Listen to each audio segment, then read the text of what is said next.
ما لو يتعدى ازايز وبيع الحزن بالربا بكيا وخلي الفرح جايز.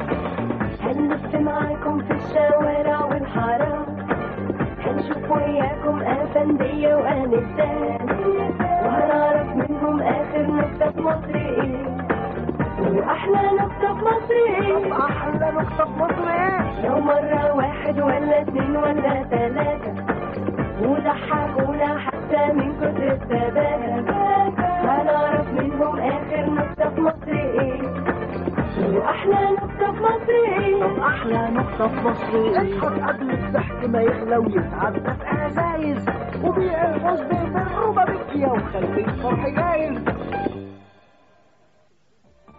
اهلا بيكم. من زمان والشعب المصري معروف بانه ابن نكته. احنا بقى في البرنامج ده نزلنا وقعدنا ندور على النكته دي لغايه ما لقيناها عند كل الناس كبار وصغيرين، نكت حلوه ونكت رخمه. النكت الحلوه اخترنا لكم منها احلى 10، والنكت الرخمه رحمه بيكم اخترنا لكم منها ارخم 5 بس. ايه رايكم دلوقتي نبدا باول فقره في برنامجنا وننزل ونشوف الشارع المصري بيضحك على ايه؟ هنلف معاكم في الشوارع والحارات. مرة واحد جزار خلف بنتين توأم، سمى واحدة فيهم كيلوباترا والتانية سماها كيلو لحم. مرة واحد جاي يضرب تليفون صعب عليه. اتنين اصحاب اتخانقوا مع بعض، فواحد فيهم قعد مع واحد تاني بيقول له يا عم اتخانقتوا مع بعض امبارح ليه؟ قال له ده انا خالتي في شمال على طول كلته 5 اقلام، الاول في التاني في الخامس. قال له والتالت والرابع؟ قال له كلتهم انا. واحد نجار متجوز واحدة كل يوم تدلعه وتقول له يا حبيبي. واحد ما بياكلش فراخ، سألوه ليه ما بتاكلش فراخ؟ قال له عشان تمشي حافية. اتنين مبسوطين قاعدين قدام القرافة، ففي جنازة معدية، فبيقول له مين اللي مات؟ قال له هذا ابراهيم. بعد شوية في جنازة ثانية معدية، بيقول له مين اللي مات؟ قال له ده ابراهيم. بعد شوية في جنازة معدية، بيقول له مين اللي مات؟ قال له ده ابراهيم. قال له يا ده ابراهيم الدنيا ملطشه معاه قوي. واحد شايل انبوبه وماشي، قابل امه قال لها ادعي لي، قالت له روح يا ابني ربنا يفتحها في وشك. واحد كسلان قوي راح يحلق، فقعد عند الحلاق عامل كده اهو، قال له شعر ولا دق؟ قال له دق. قال طب ارفع راسك. قال له خلاص شعر. مره واحد رخم قوي ضرسه كان بيوجعه، راح للدكتور قال له اخلع لي كل الضرس ونسيبه لوحده زي الكلب. مره واحد اشترى قميص مشجر عشان يربي عليه عصافير. مرة 2 ماشيين جنب بعض، واحد قال للتاني خلي بالك من العمود يا رمضان. قنبله وقع في البرازيل عملت بن. بقول لك ابو العربه ماشي مع واحد صاحبه، فبيقول له عندنا في بورسعيد الجو لما يبقى شتا بيبقى برد قوي، وانا لما بتطق في دماغي جنونه لازم اعملها. مره ماشي على البحر لقيت الجو حلو قوي، عايز انزل البحر، قلعت هدومي ونزلت البحر، قعدت اعوم واعوم واعوم لغايه ما وصلت في نص البحر، لقيت الموج عالي، طلعت التنايه من جنبي قلت له بلاش انت يا موج. واحد سفين بيته ولع انت مثل المطاف. عوضين لقى واحد بيغرق في الميه وبيصوت يا لهوي مش عارف اعوم. عوضين قال له انت فاكر انك بالصريخ دي هتعرف تعوم؟ وسابه ومشي. دكتور عيون اول ما نزل من العياده بتاعته فلقى الاشاره حمراء، حط لها عطره. قبل الضحك ما يغلى ويتعدى في ازايز. ودلوقتي ميعادنا مع ارخم 5 نكت. وعلى فكرة الفقرة دي ثابتة، يعني هتشوفوها. عشان كده أنا بنصح أي حد من السادة المشاهدين اللي عندهم أي تعب وما بيستحملوش الرخامة إن هم ياخدوا لهم ساتر بعيد عن التلفزيون ب3-4 متر عشان مفيش حاجة تيجي فيهم. ها ربنا يستر.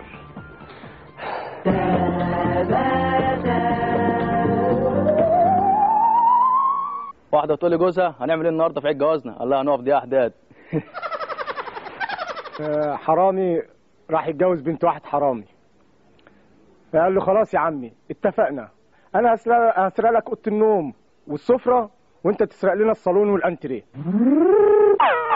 واحد سواق تاكسي دخل ينام، مراته قفلت عليه الباب، نادى عليها قال لها افتح الباب وسكي تاني. حسنين ومحمدين بيلعبوا عجله فوق السطح، فحسنين مشي على السور فراح واخد فرامل وراح لافف وراح راجع لورا، فمحمدين راح مقلوب من على السور، فدوكا وهو نازل فبيقول له الحقني يا حسنين، قال له فيها؟ قال له هرع، قال له ما انت معاك فرامل.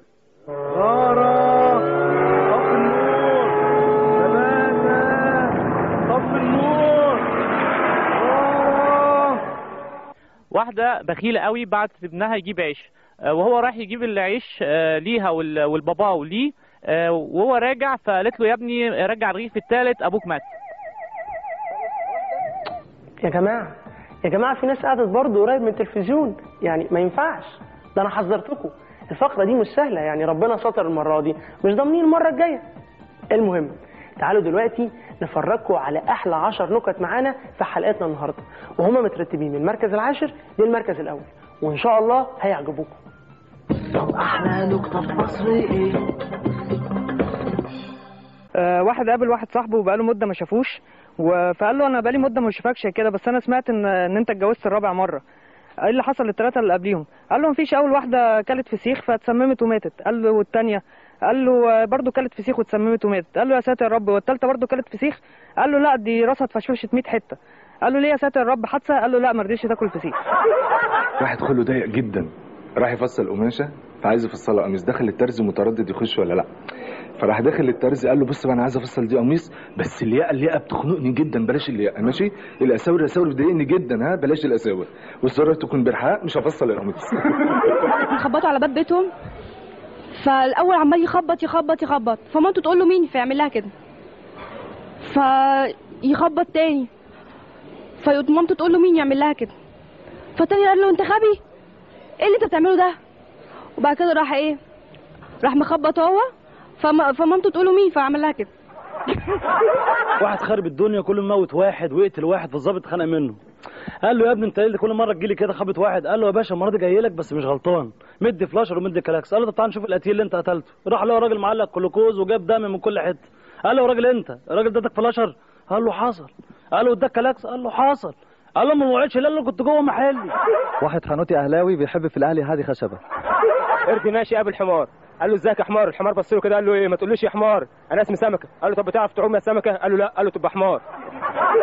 واحده ست ساكنه قدام شريط القطر، فالبيت بتاعها كان قديم شويه، كل ما القطر يعدي يهز البيت يهز الدولاب يتفتح، فاحتارت في الموضوع ده، فجابت واحد نجار قالت له النبي تصلح لي الدولاب دوت، لان كل ما القطر يعدي الباب بتاعي يتفتح.